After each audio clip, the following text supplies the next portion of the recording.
नमस्कार साथियों, मैं कुंदन कुमार स्वागत करता हूं करंट अफेयर के इस सेशन में। दोस्तों आज हम लेकर आए हैं पिछले 3 दिनों में घटित राष्ट्रीय एवं अंतर्राष्ट्रीय खबरों का निचोड़, जो आपके परीक्षा के दृष्टिकोण से बेहद ही महत्वपूर्ण होने वाली है। तो चलिए शुरू करते हैं अपने पहले प्रश्न से।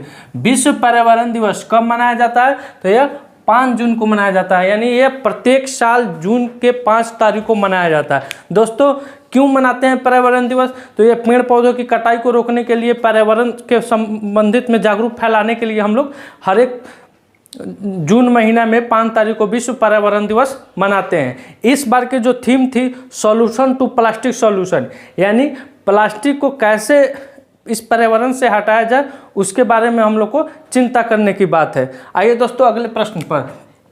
NIRF यानी राष्ट्रीय संस्थान रैंकिंग फ्रेमवर्क के 8वें संस्करण में कौन शीर्ष पर है? तो यह IIT मद्रास है। IIT मद्रास राष्ट्रीय रैंकिंग फ्रेमवर्क एक संस्था है जिसमें IIT मद्रास पहले स्थान पे है। आइए अगले क्वेश्चन पर। भारत की लेवेंडर राजधानी के रूप में उभरा है भद्रवाही। दोस्तों ये लेवेंडर शब्द सुन के आप थोड़ा कंफ्यूजन में पड़ गए होंगे कि आखिर क्या है ये लेवेंडर राजधानी। तो आइए जानते हैं लेवेंडर के बारे में। जिस तरह से हम लोग के यहाँ, जैसे हम लोग बिहार से बिलोंग करते हैं तो सूरजमुखी होता है, सरसों होता है, उसके बीज से हम लोग तेल निकालते हैं, उसी तरह का तरीका से जम्मू कश्मीर में एक भद्रवाही जगह है। भद्रवाही जगह है, वहाँ एक लेवेंडर नाम का एक पौधा मिला है जिससे वहाँ के किसान उससे बीज निकालते हैं और उसका तेल मार्केट में देते हैं, जिसकी उनको काफ़ी अच्छी कीमत मिलती है।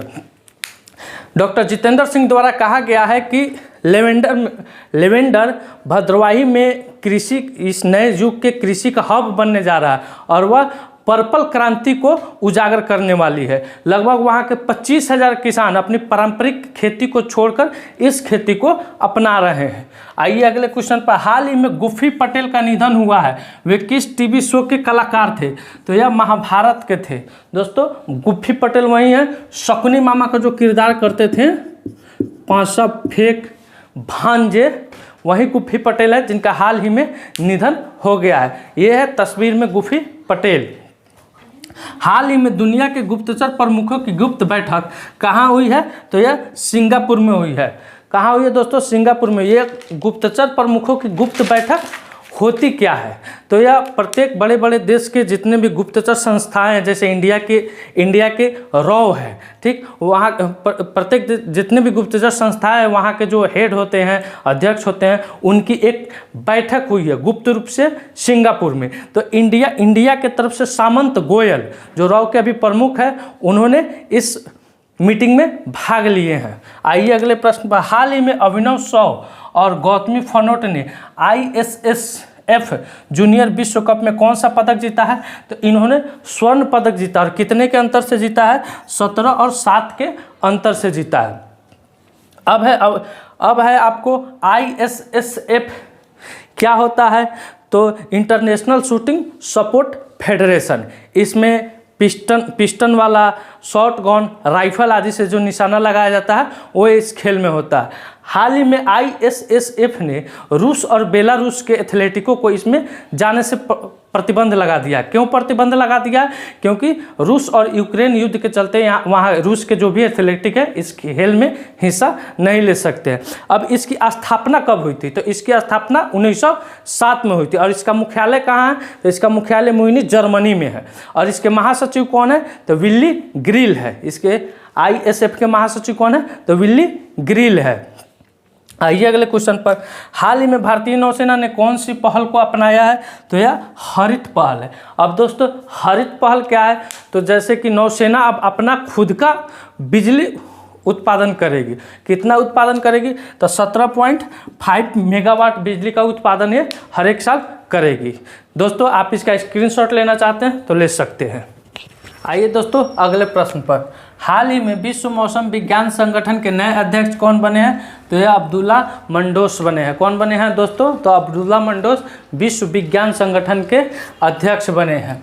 हाल ही में किस देश ने राष्ट्रपति द्रौपदी मुर्मू को अपना सर्वोच्च नागरिक सम्मान प्रदान किया है? तो यह सूरीनाम के राष्ट्रपति के द्वारा इंडिया के राष्ट्रपति द्रौपदी मुर्मू को सूरीनाम का सर्वोच्च नागरिक सम्मान प्रदान किया गया है। हाल ही में कौन सा राज्य एयर प्यूरीफायर वाली बसें शुरू की है? तो यह पश्चिम बंगाल दीदी के द्वारा यानी ममता बनर्जी जी के द्वारा पश्चिम बंगाल में एयर प्यूरीफाई वाली बसें को शुरू की गई है।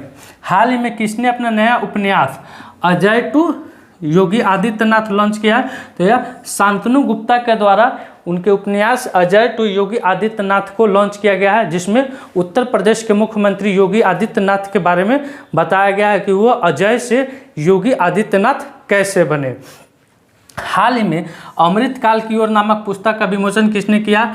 तो यह भारतीय जनता पार्टी के राष्ट्रीय अध्यक्ष जेपी नड्डा जी के द्वारा अमृत काल की ओर नामक पुस्तक का विमोचन किया गया है, जिसमें बीजेपी के विगत 9 साल के कार्यों के बारे में बतलाया गया है।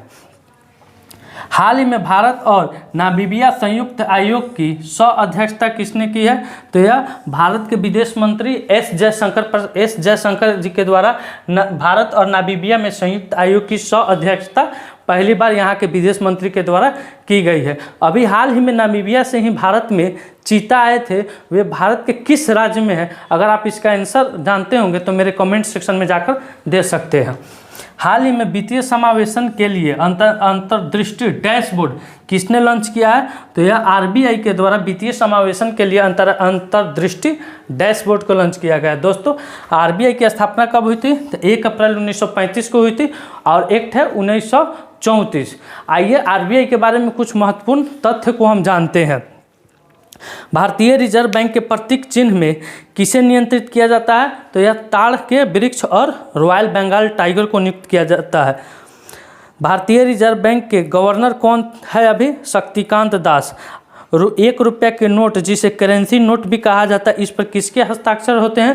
तो इस पर वित्त सचिव के हस्ताक्षर होते हैं। भारतीय रिजर्व बैंक आरबीआई के पहले गवर्नर कौन थे? तो ऑसबर्न स्मिथ थे। आइए, हाल ही में पीएम मोदी ने विश्व पर्यावरण दिवस पर कौन सी योजना शुरू की है? तो इन्होंने इस साल विश्व पर्यावरण दिवस यानी 5 जून को विश्व पर्यावरण दिवस मनाया जाता है, इस पर इन्होंने 2 योजनाएं शुरू की है। कौन कौन?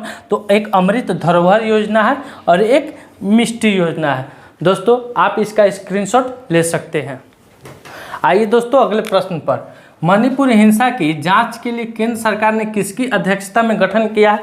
तो यह अजय लांबा जी की अध्यक्षता में एक 3 सदस्यीय टीम का गठन किया गया है, जो यह मणिपुर जाएगी और मणिपुर के हिंसा को जांच करेगी। अजय लांबा ये असम के पूर्व न्यायाधीश भी रह चुके हैं। मणिपुर की राजधानी कहाँ है? इम्फाल है। मणिपुर के मुख्यमंत्री एन बीरेन सिंह है और मणिपुर के राज्यपाल अनुसुईया उइके है। आइए अगले क्वेश्चन। रैंगलर ने किसे अपना ब्रांड एम्बेसडर नियुक्त किया है? तो यह स्मृति मंधाना, जो भारतीय महिला क्रिकेट टीम की खिलाड़ी है, बैट्समैन है, यह मुंबई से आती है। इन्हीं को रैंगलर ने अपना ब्रांड एम्बेसडर नियुक्त किया है। आइए अगले क्वेश्चन पर।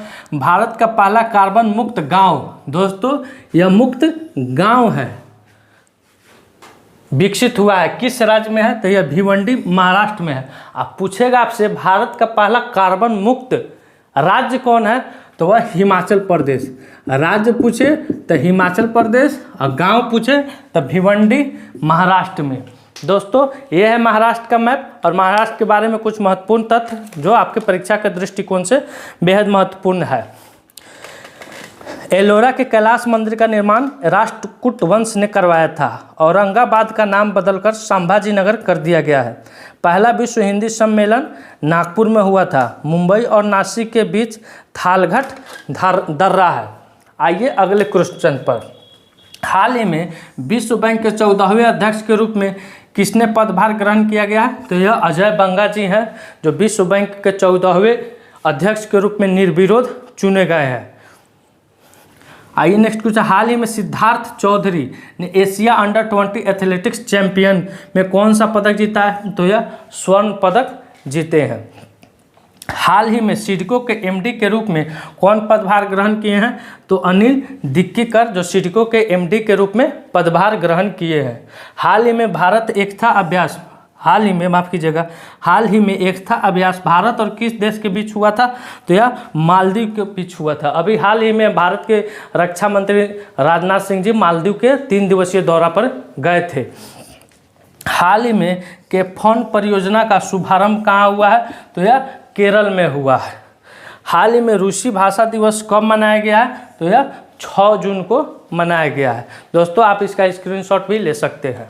आइए दोस्तों अगले प्रश्न पर। हाल ही में क्लस्टर पुनर्विकास कार्यक्रम का शुभारंभ किस राज्य ने किया है? तो यह महाराष्ट्र में क्लस्टर पुनर्विकास कार्यक्रम का शुभारंभ किया गया है। यह महाराष्ट्र के सीएम एकनाथ शिंदे जी के द्वारा इस मिशन को शुरू किया गया है। किस देश ने एक दशक में अपनी उच्चतम मासिक मुद्रास्फीति दर्ज की है? तो यह बांग्लादेश ने पिछले एक दशक में अपनी मुद्रास्फीति मासिक दर्ज की है। आइए अगले प्रश्न पर। विश्व खाद्य सुरक्षा दिवस कब मनाया गया है? तो यह 7 जून को मनाया गया है। इस बार की इसकी थीम क्या थी? तो फूड स्टैंडर्ड सेव लाइफ, यानी food standard save life, food का स्टैंडर्ड और फूड की बचत कैसे की जाए। हाल ही में डीजल पनडुब्बियों के निर्माण के लिए मझगांव डक ने किस देश के साथ समझौता किया है? तो यह जर्मनी के साथ किया है। दोस्तों मझगांव डक कहाँ है? तो यह महाराष्ट्र में है।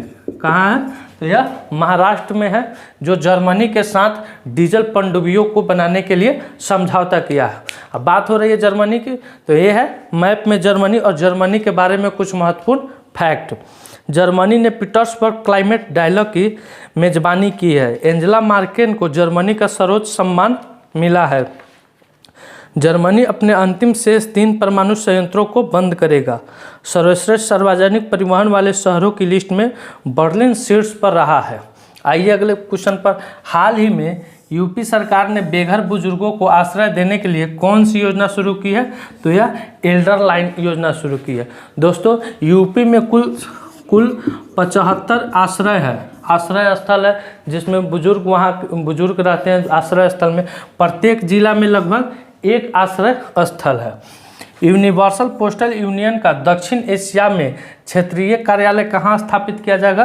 तो यह नई दिल्ली में यूनिवर्सल पोस्टल यूनियन का दक्षिण एशिया में क्षेत्रीय कार्यालय स्थापित किया जाएगा। दोस्तों आज का मेरा यह सेशन यही समाप्त हुआ। मिलते हैं आपसे अगले वीडियो में, तब तक के लिए धन्यवाद। भारत माता की जय।